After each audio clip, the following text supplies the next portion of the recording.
Hello bachcho, let's read the question. Direction.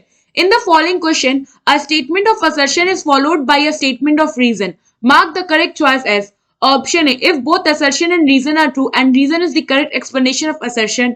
Option B, if both assertion and reason are true but reason is not the correct explanation of assertion.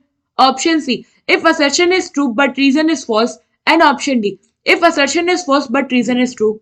Assertion. In dicot stem, endodermis is called as starch sheet. Reason. The cells of the endodermis are rich in starch grain.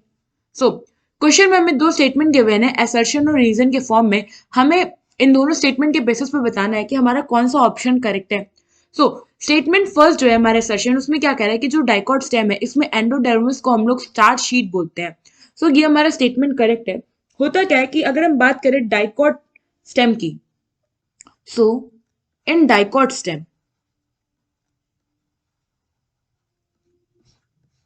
जो endodermis होता है वो starch grain को क्या करता है, contain करता है. इसलिए हम बोल देते हैं कि वो जो है, जो हमारे डाइकॉट स्टेम है इनका जो एंडोडर्मिस है ये स्टार्च शीट है.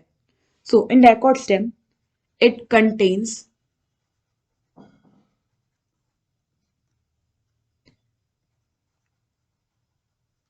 स्टार्च ग्रेन जो कि इन बैरल शेप फॉर्म्स में, बैरल शेप में आपको देखने को मिलेगा. Starch grain and is known as starch sheet.